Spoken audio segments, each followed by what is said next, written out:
Well, today's Alzheimer's simply because, well, I gave a TEDx at Cornell last Friday, or Saturday, so it's still fresh in my mind. I think it went fine, should be out in a couple of months. Of course, I'll share it with you. So let's start with the most interesting is, you know how we always were told eat more vegetables if you don't want to have Alzheimer's? Well, this JAMA article says eat more meat if you don't want to get Alzheimer's. And the more the better, and it specifically needs to be red meat. Now, this is not a joke. This is a serious article. It's published in the best US medical journal. So I have not done a video about this, so it's right there. I just put it in. And particularly the idea in the past has been maybe there is association between different genetic factors and specific diets. So the study was set up to say, is it possible that if you have an ApoE4, which increases your risk factor, that you're going to have a higher risk of dementia eating more meat? Well, not only did they found that it's the reverse, meaning lower risk, but it seems like it's true in everyone. So, red meat, less dementia, completely counterintuitive, completely shocking. What is this going to lead to? I have no idea. Obviously, you're going to imagine what our friends in um, variety of pro-plant organizations going to say about this study. But it's a study. And, I was trying to find faults with this study and I couldn't. Of course, it's not a randomized controlled trial. It's an assessment of over 2,000 people who are older adults. But the way I see this is very simple. I think the meat risks are exclusively, and I'm going to repeat this, associated with the middle and younger age. Once the person crosses 65 and 70, I have not seen a single study that will say that there's a clear and significant health risks with eating more protein from animal sources. And so feel free to take a look. They talk a lot about in the study of a processed versus unprocessed meats. And this is only applies to unprocessed. If they included processed, all the benefits was gone. So we're talking about you cooking your steak, you making your chicken broth, make your fish, whatever it is. But it's pretty clear that, if you're going to buy all the processed meats, the benefit's going to dissipate, which makes a lot of sense, right? I mean, the process of processing meats tends to generate a variety of other non-beneficial elements or chemicals in the meat. So I will be analyzing this deeper. I will tell you this topic will become of a high interest for a lot of folks quickly. I expect a lot more studies on this topic. I want to commend the team who did this. Just the fact that they thought of this was just like amazing. So yeah, really, really good topic. People who don't want to get Alzheimer's if they're over 65 eat more red meat. Actually, eat any meat more. That's what the study showed. But do your own uh, review as well. Don't rely just on my words. This is also not a final recommendations because I haven't actually detailed analyzed. The study came out on March 19. I'm behind on lots of things. So that's topic number one. Let's look at topic number two, which I just posted on the YouTube. And by the way, if you're not subscribed to our YouTube, I highly recommend you to do so. Otherwise, you're going to miss the updates. And YouTube algorithms, if you're not subscribed, you're not going to see anything that's not very popular.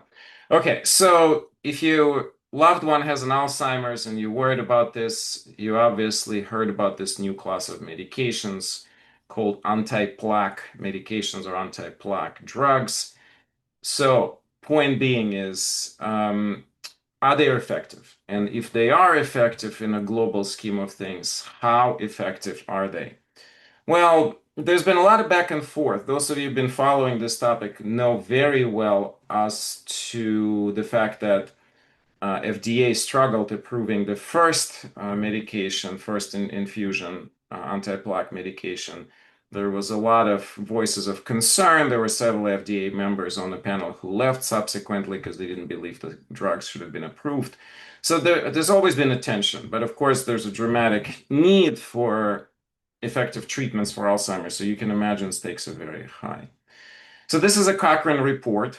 Cochrane is a #1 system for meta-analysis, so for a very comprehensive way of assessing best available evidence. And the Cochrane basically said drugs do nothing. They're completely non-effective. They shouldn't be used. That's what their report is. The devil is in detail. The real finding is that there is a trivial small benefit, and it's there if you exclude some of the medications that we're no longer using. So the biggest problem with this Cochrane review is they took every existing study on these medications, and that included a number of negative studies from the past of the drugs that we don't use at all, never used or used and stopped using, like Adulheim. So once you exclude those studies, there is a benefit. It's very, very small. And here's the kicker, and that's what the article concludes, that the side effects are so much more profound that the risk overweighs any existing benefits. So this is going to be highly criticized as well. Today, I'm picking very political studies, as you can sense.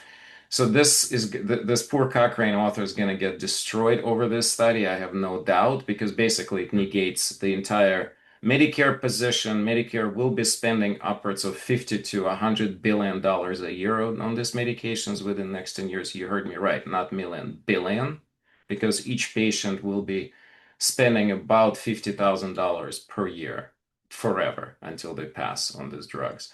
So there's no endpoint to the increase in finances here. And so the statement could easily be, if you have a drug that has such a marginal benefit with 10% risk of brain bleed or brain bleeding like microbleeding or macrobleeding, is it really worth the risk? And so you need to make that decision. Obviously, if you compare this approach to the one we use at our clinic, the lifestyle optimization, the 2024 Lancet Commission on Dementia and Treatment of Alzheimer's, obviously, where you have 45% benefit roughly, it doesn't even come close. So should the medications like this be allowed when you have a lifestyle modifications that are effective? The problem is there is no methodology in the system to apply those methods, right? So if you know what lifestyle you need to do, but there's no system in place. Medicare doesn't pay for coaches, Medicare doesn't pay for nutritionists for Alzheimer's, Medicare doesn't pay for anything, for any kind of lifestyle optimization. So that creates the push for drugs, but not for things that actually do work. So in short, that's the second quick topic on this. And all right, and the third topic, let's see, what was the third topic real quick? The third topic is I'm going to show you the early data on our study. So our study at GW CIM and GW Office of Integrative Medicine has finally out in right now it's in the Current Development Nutrition Journal as a copy of the presentation at the conference, but we were working, we submitted an article. So in essence, what is the question here? What is the link between gut microbiome and development of mild cognitive impairment in Alzheimer's? So we knew already for quite some time that the microbiome was an important player in this topic, but how important is it, and do we know specifics? And it turns out that we do.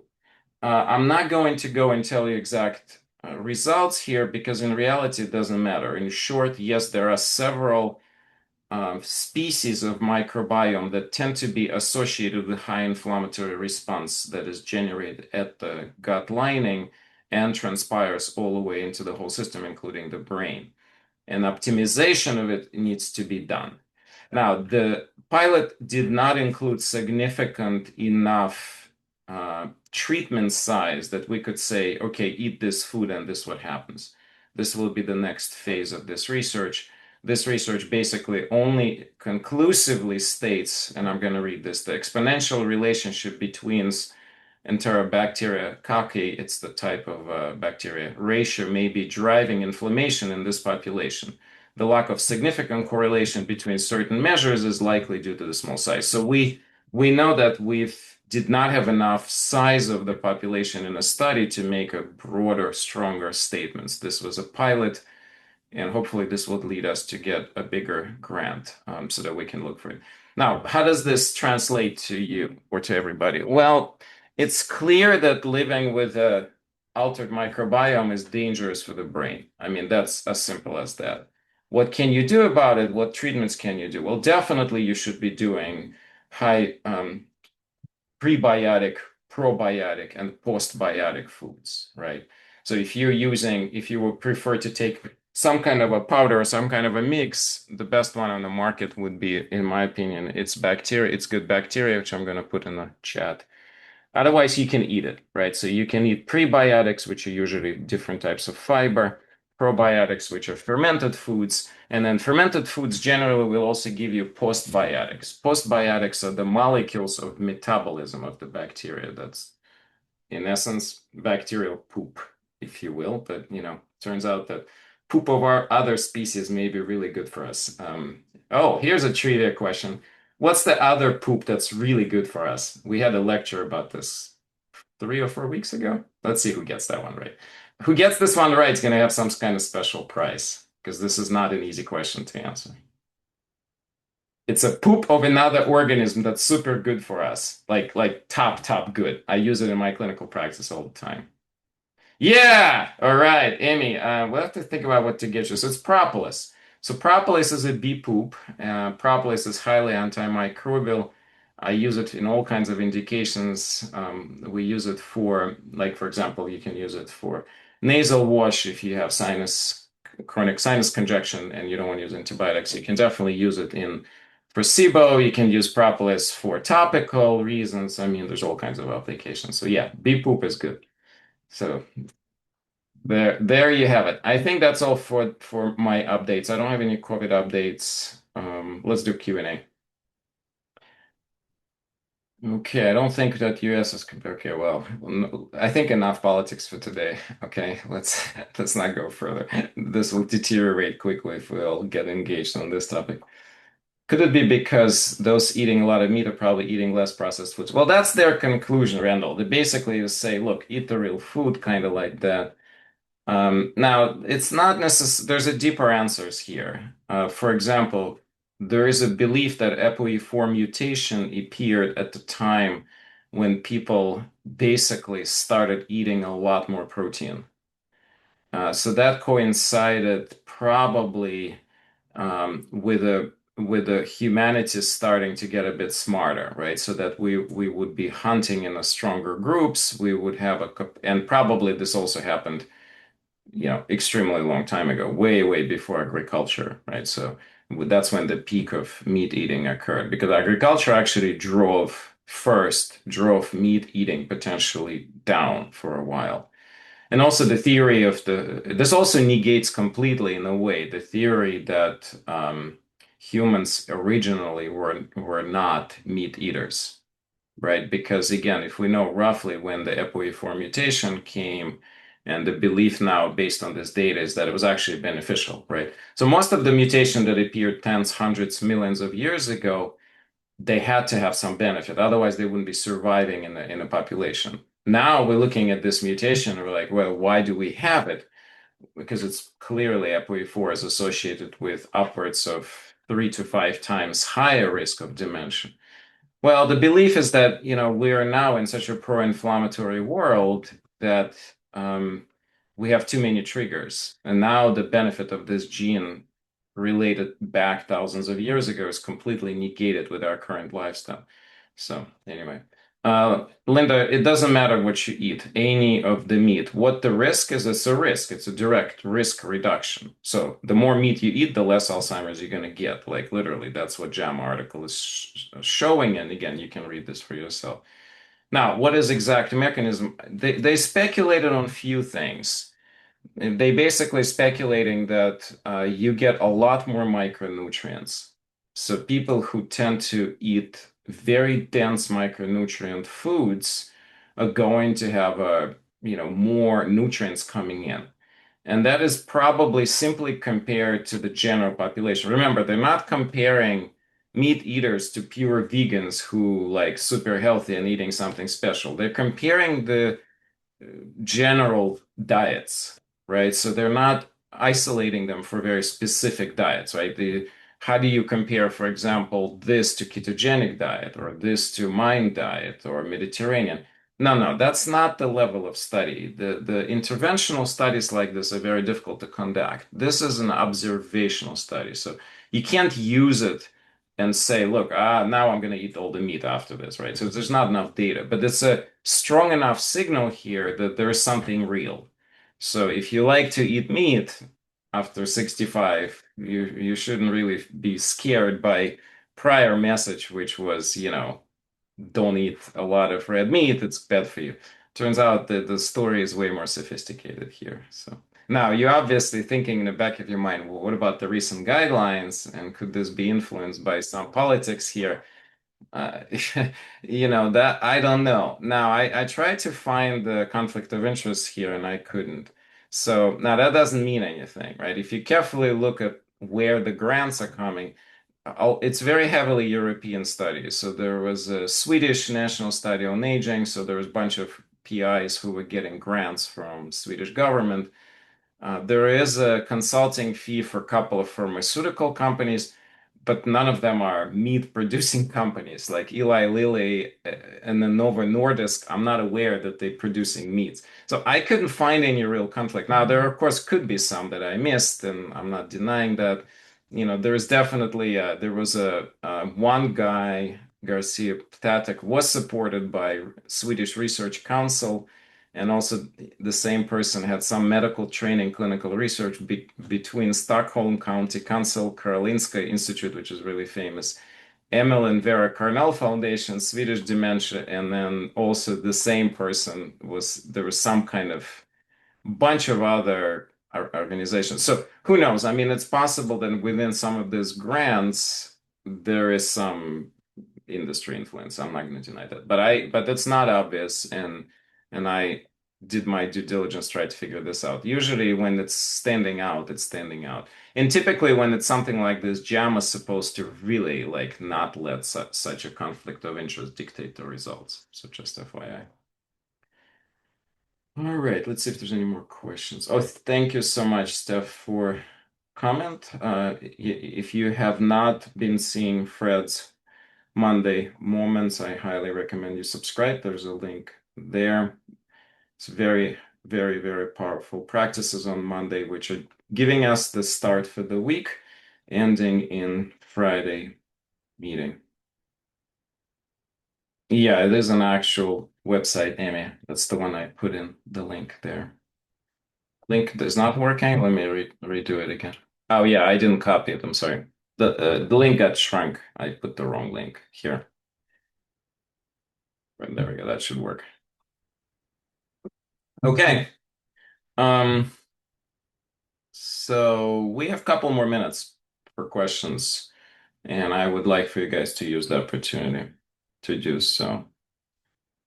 Mhm. So if you might stay off cognitive decline if you can avoid dying from heart. Yeah. Right. So that's the point. So, what's not good in a midlife may be good later in life. The other topic is the same, right? The cannabis, right? It was really bad for young brain. Turns out really, really good for old brain, right? So now we think cannabis prevents and potentially reverses Alzheimer's. But if you're a teenager and you're using cannabis, you're probably going to be dumber and much more likely to get Alzheimer's down the road because more intelligence seems to be protective in later life against Alzheimer's. So, none of the statements about lifestyle should be interpreted as the static. I think that's a really big message here. We should be very carefully looking at different stages of life and taking different foods accordingly.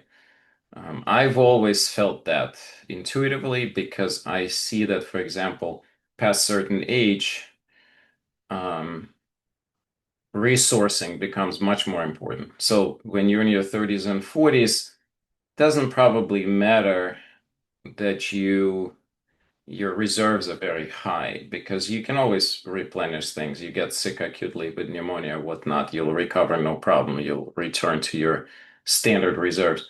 But if you're 75 plus, that's not the case anymore. So I think building reserves becomes more important, and that probably transpires across all the organs, across entire health status. There is no specific bacteria that's beneficial. That's not there are ratios, different ratios that seem to be altered. The particular organism will never, like you cannot give a particular microorganism to the gut and expect health outcome, right? Because that's just not how gut microbiome operates. You have 100,000 species, one species plus minus does zero difference. There's a classes, so there's a specific classes that seem to be altered. What does that mean in terms of long-term treatment? No one fully understands yet. That's why we need to do more studies. But what it's clear is that there is a very substantial shifts in the normal microbiome. And those shifts are now can be identified through some of this new PCR stool tests. Now, the problem is how do you translate it clinically? It's not ready for the prime yet. My statement to everybody about brain health and gut microbiome for now, based on a common sense general approach, that if you have a gut microbiome disturbance, you're at dramatically higher risk for cognitive decline and you should do something about it. And exactly what you should do about that should really be consistent with your doctor. Dementia is type, Alzheimer's is a type of dementia. Alzheimer's is a disease. You cannot lump anything here. It's incorrect logic. Alzheimer's is pathology. Dementia is a clinical process. You cannot use the words in the same sentence in that sense. We're not talking about specifically Alzheimer's, talking about all cognitive decline. That's what they looked at there. They're looking at clinical process. They don't necessarily did assessment on pathology. You can only use word Alzheimer's when you talk about pathology. That's the new language. You cannot, when you say word Alzheimer's, it means nothing. You don't tell the person what happens, what is happening to them clinically. It has no clinical meaning, that word. So, it's a description of disease state. And disease doesn't necessarily correlate with specific clinical process or clinical outcome. So you have to be specific. And they use the specifically clinical word. Let me read it to you how they used it. So they meet consumption and cognitive health by ApoE genotype. ApoE is the most common risk factor. So they specifically looked at who will progress to dementia. I don't like to use word dementia, but that's what they use. I like to use word cognitive decline. That's much better terminology. But dementia is an older term. All these terms are now getting a bit massaged because dementia is such a bad weight to the word that we're trying to sort of say, look, can we use different wording? This coincides with the whole push in care for older adults to use positive language rather than negative, right? The word geriatrics considered now kind of bad word. Yeah, I'm just conveying what's happening in my field. I don't necessarily attach myself one way or another. I'm not good with words as to begin with. I'm dyslexic. I don't really care who's using what as long as I can understand you. But I understand the logic. The logic is let's use, positive aging words instead. So with that in mind, I think the cognitive health and opposite of cognitive decline would be the words. So yeah, and yeah, so kind of that's exactly what they're saying. You have dementia, eat red meat, pretty much. That's what the conclusion is. Again, this is a first study. This has never been looked before. You can't use one study to make conclusions. But it's 15-year assessment in Europe, so you know, it serious. This is a serious assessment. That's why it's in JAMA and then not some random journal for Alzheimer's disease. Okay, how to time pre-post? Great question. So with well call, it doesn't matter. Well call is not going to absorb any nutrients in that are essential for prebiotics, so it doesn't matter. The question is good though, because if you do take any well call cholestyramine or any other binders, whether they're for cholesterol or for toxins, you want to take them away from eating because you don't want those binders to absorb micronutrients you're consuming. But regarding pre-post biotics, it doesn't really matter because they're not going to interfere with that. Great question. Can cannabis cause heart rhythm problems in some people? Yeah, but only at the very high recreational doses. And mostly it happens with the inhaled products.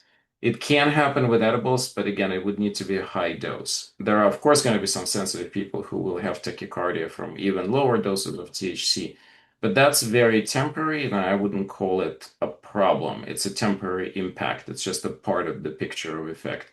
But yeah, it could definitely be an issue, so it needs to be carefully monitored. Yeah.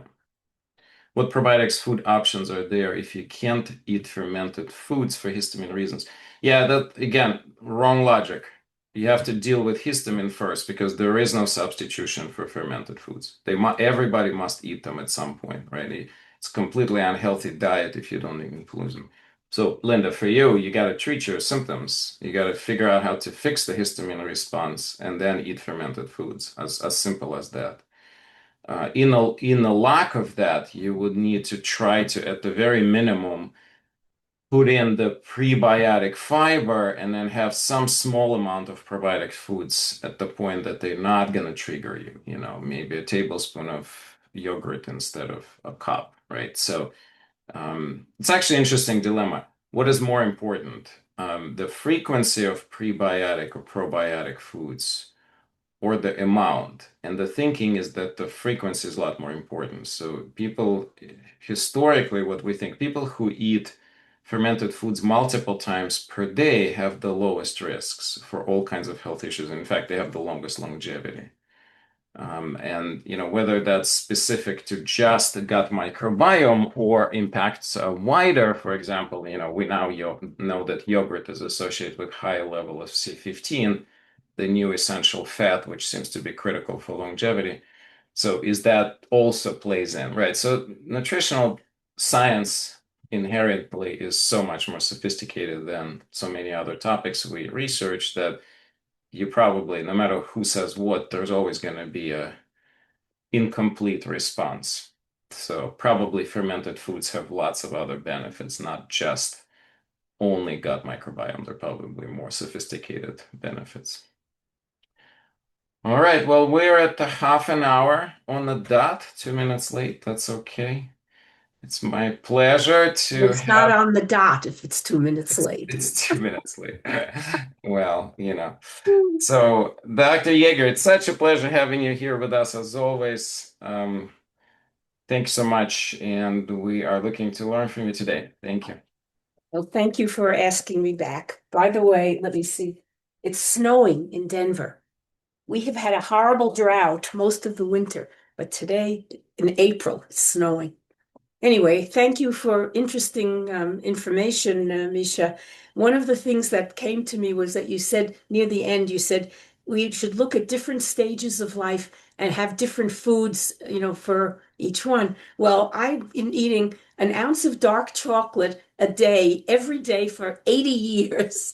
And I I think that no matter what stage of life you're in, chocolate is good, especially dark. Okay, everybody is so stressed out today by what's going on, not just in the world, but in our own individual lives.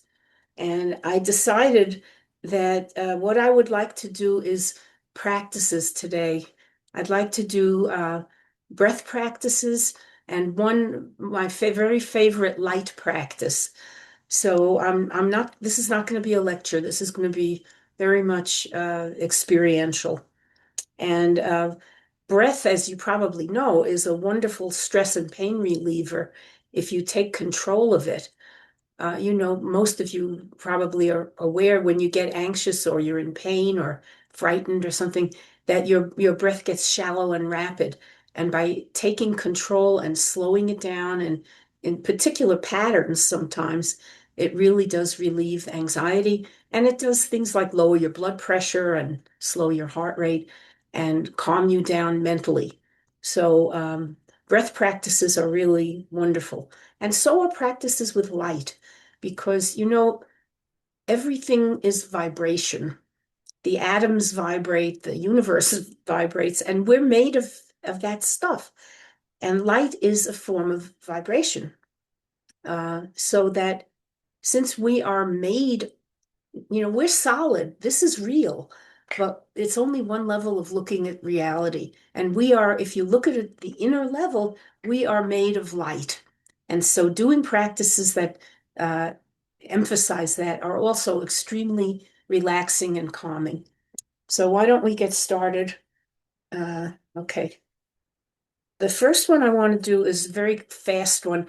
I'm a retired academic pediatrician, and I used to do an integrative chronic pain clinic for kids and teenagers at three different universities, most recently here at University of Colorado. And I figured out this breath. I don't think I didn't make it up, but I found it a long time ago, and uh, it was what I called the toothpaste breath because it's a rapid one. It's not a slowing down one. It's a rapid one that I would do. Let's say I was going to go into a room to see a new patient, or I was sitting down at my computer to start a new task, something that was separating two different things. Um, this this practice is a rapid full inhalation. You don't hold your breath, and then you rapidly exhale. And to me, it was like rolling up a toothpaste tube and opening it up again. So I'd like us to do that. And you can do it at your own rate. You can do it with your eyes open or closed, but full inhalation. And you can do it either through your nose or your mouth. Nose is better, but if your nose is stuffed up, do it through your mouth. You inhale fully, don't hold your breath, exhale fully, pretty fast, like to the count of three. And then you wait, and then you do it again. So let's do that 5 times at your own rate. I'll tell you when I'm done. It may not coincide with your count, but I'll tell you when I'm done.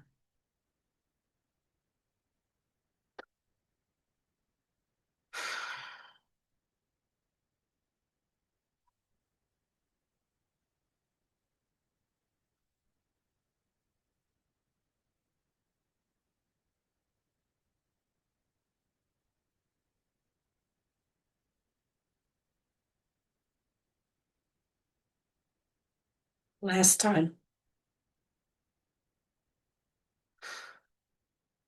Okay, now just sit quietly, breathing at your own comfortable rhythm, not the rapid one. Let your shoulders drop down and just relax. If you're sitting in a chair, have your back straight against the back of the chair. If you're sitting on the floor or on a cushion, um, have your back as straight as you can. Very simple practice. And what it does, it cuts through the noise that's been going through your head. If you're about to start a new task or do something different, you often are thinking about what's going to happen or what you just finished. And what this does, it cuts the sensory input. So I recommend that you practice these things and see what grabs you. Any questions about this? All right, let's go on to the next one. And this next one is one of my favorites. I taught this breath to every single one of my pediatric patients. Some of them would start laughing in the middle. It doesn't matter if you do or not. It's a yoga breath originally, but it's called the snake breath. So some of you may be familiar with it. And this is a very good one to relax anxiety and pain. And within the first 2 to 3 breaths, you really do feel the relaxation or the pain diminishes in almost every case. And what you do, you start by blowing out the stale air. So you exhale fully, like a real blow. Then you inhale fully through your nose. Inhale fully, fill up your lungs. And as you breathe out, hiss the way a snake would hiss through your mouth and drop your shoulders at the same time. And you just hiss the breath out until it's gone. It has to be loud enough so that you can hear it. It doesn't have to be loud, but you have to be able to hear the hissing. So let me do it once and then we'll do it together. Okay. First you blow out the stale air. Then you inhale fully. And then as you exhale,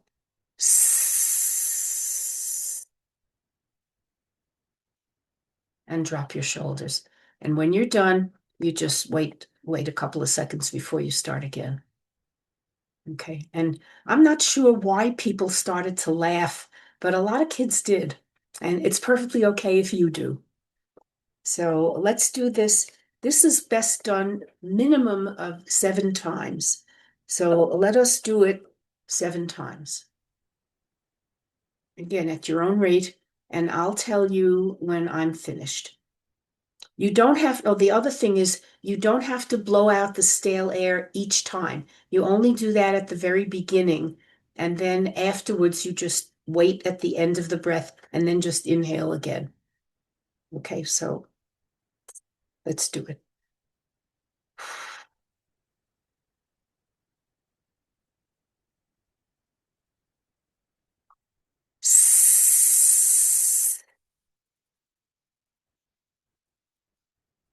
Make sure you hear the hissing and drop your shoulders as you exhale.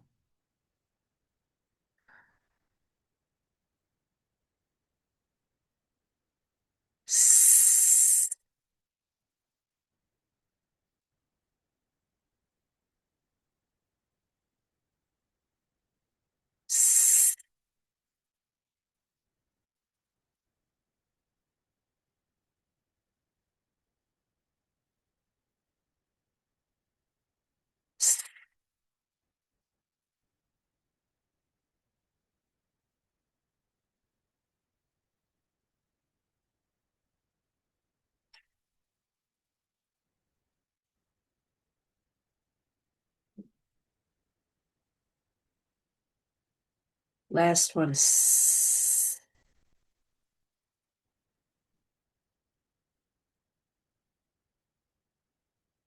With every practice, whether it's a breath practice or not, when you finish doing it, sit quietly for 30 to 60 seconds to allow your body to sort of take in what you've just done. If you jump up and go on to your next task, that negates the relaxation part of the practice. So I always usually sit a minimum of 30 seconds after finishing a practice. Let's do 30 seconds now, even though we're adding it on. I'll tell you when it's done. Sit quietly, keep your shoulders down, breathe quietly and softly. No hissing now.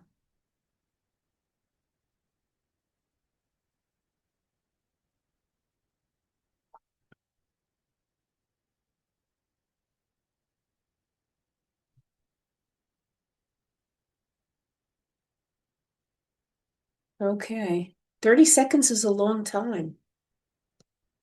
All right. If you have any questions, hold them till the end. A familiar singer's warm-up exercise. Yes, it is. But it's also a yoga breath. And it's also a breath for pain reduction. Okay. The next one I want to do, now you may have heard that there's an emphasis now on stimulating the vagus nerve to help relax.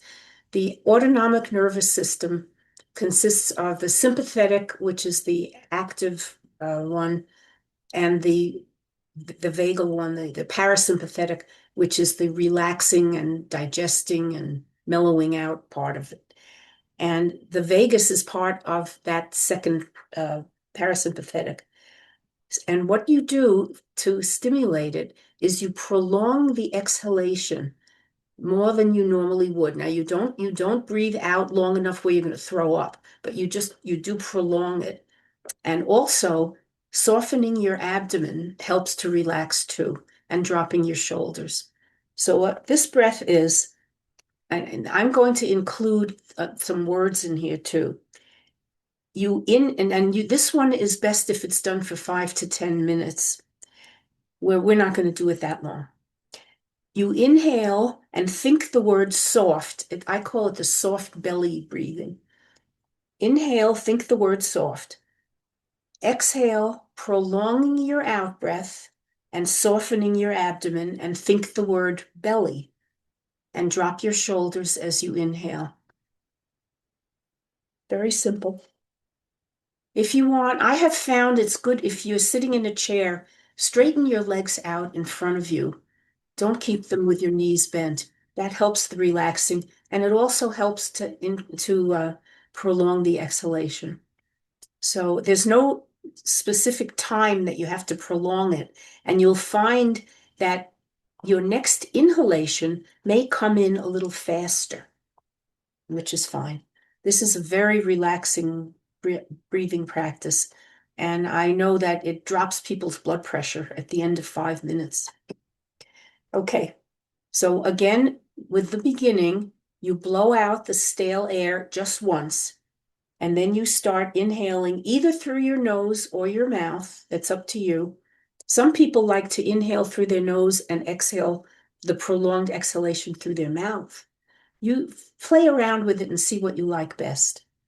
So we will inhale thinking the word soft. We'll exhale, prolonging the exhalation, dropping your shoulders and thinking the word belly and softening it at the same time. Okay, let's do this for just a couple of minutes. I'll tell you when it's done.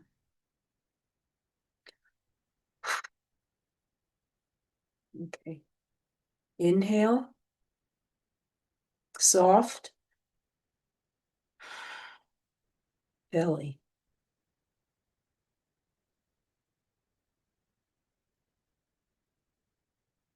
Soft,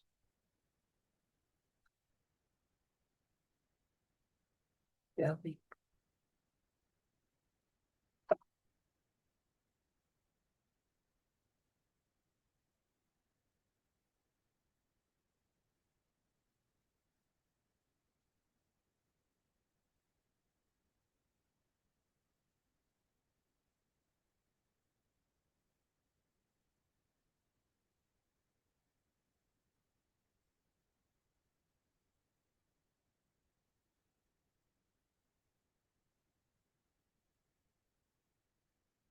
No holding of the inhaling.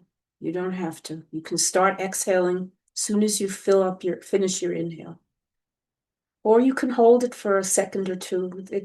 This one's not etched in stone, whatever feels best for you. But we're not counting. We're just doing it without counting.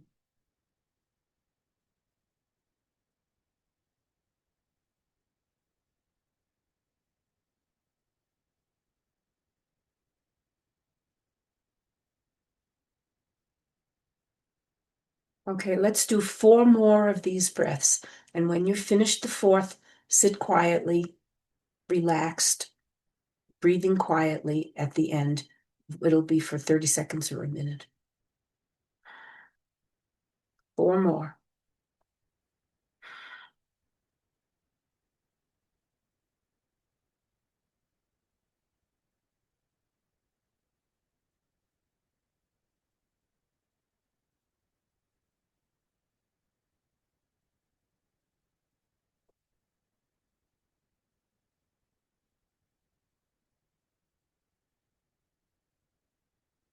Last one.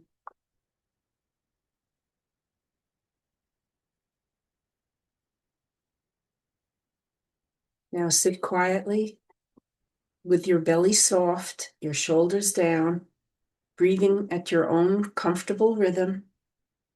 And I'll time the 1 minute.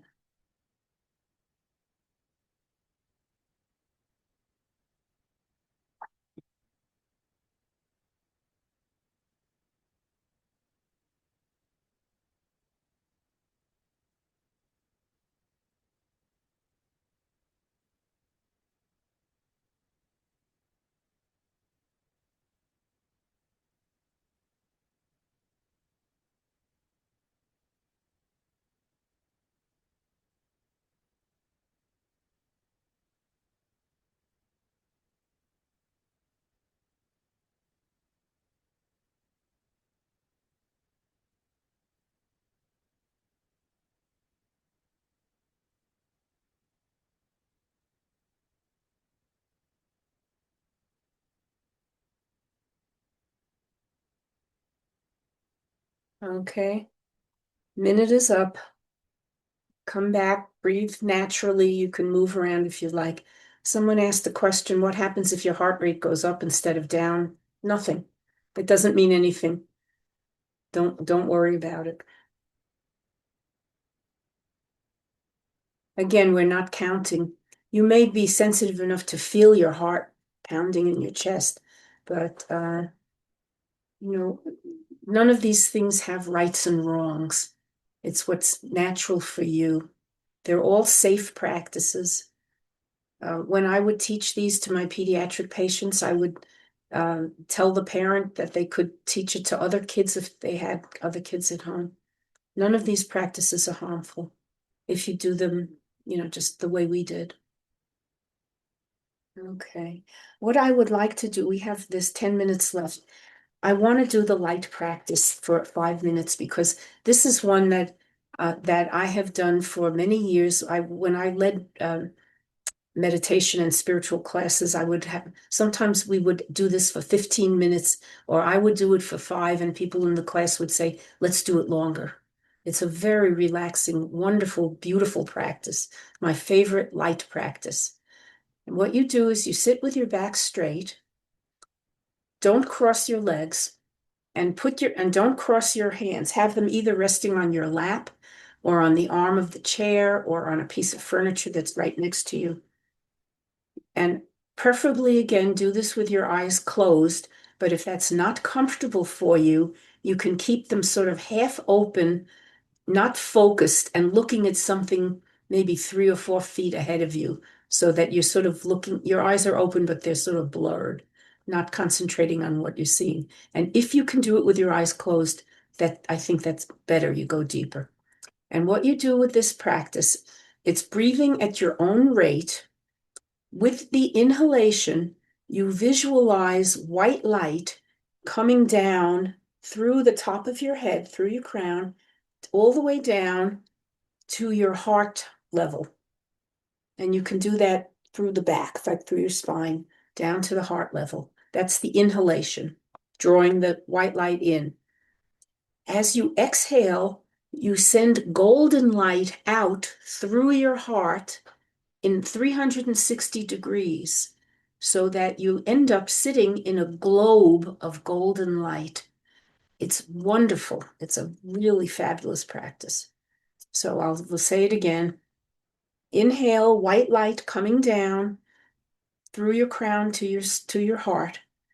Exhale, golden light in a sphere in all directions coming out through your heart so that you end up sitting in a globe of light. Now, the globe of light doesn't have to be gigantic. It can be just as wide as you are or a little bit wider, but you should be completely in the globe of golden light. And this one I'm going to have, I will tell you when 5 minutes are up because the best, you can get a good effect in less, but 5 minutes I think is sort of optimal. And if you like it at home, if you want to do this, you can do it for up to 15. Okay. So back straight, feet on the floor, arms resting on something, but not clasped. And at your own rate, inhale white light down to the heart. Exhale golden light in a globe out through the heart. And just enjoy the relaxing. You can drop your shoulders again with each exhalation. That's a very helpful way of relaxing. So now we'll do 5 minutes. Begin.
Okay, now become aware of yourself in the chair.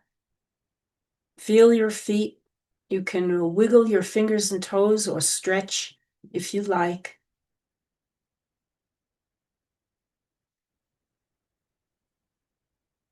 Take a deep breath. Exhale. Open your eyes and come back, and we'll sit for 30 seconds.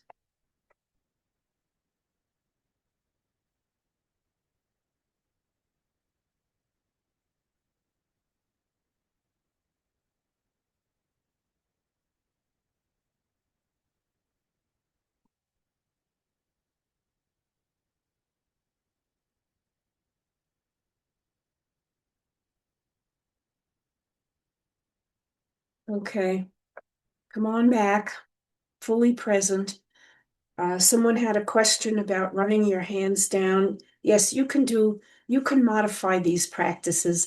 None of these, as I said, none of these are etched in stone. If you like to run your hands down, go right ahead and do it. But the way that I taught these practices is the way that I was taught. It's the pure form, and everything evolves, everything changes, everything's impermanent. You can do whatever you want, and don't feel, as long as it's a gentle thing and you're not slapping yourself, you can do motions. But the things that I really find are very helpful is dropping your shoulders as you exhale. That's extremely helpful in relaxing. Um, what I'm going to do, I've done this in the past. I didn't have a chance to do it now.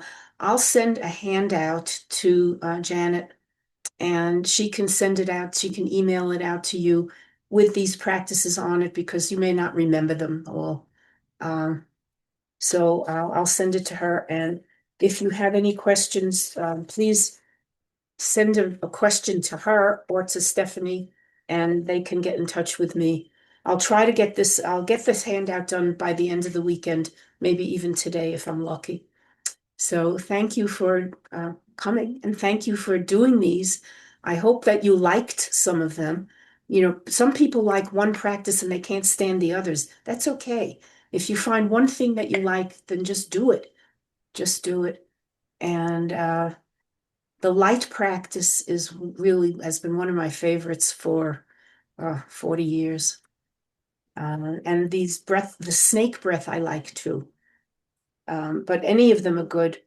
And I'll put a little bit in the handout about just a little teeny bit about each one. Okay. Enjoy the rest of your weekend.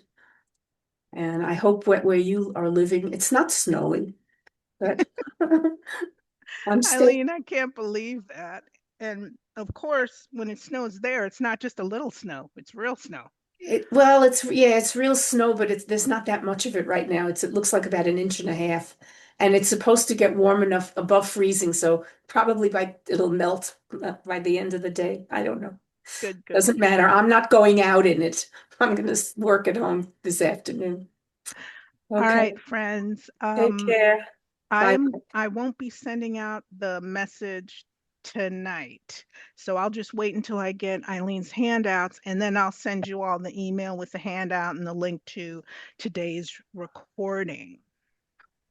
Oh, by the way, I unmuted everybody. So if you wanna, you can unmute yourself and talk to Eileen directly or talk to Dr. Kogan directly. Do you cut off at the hour or do you stay on a little longer?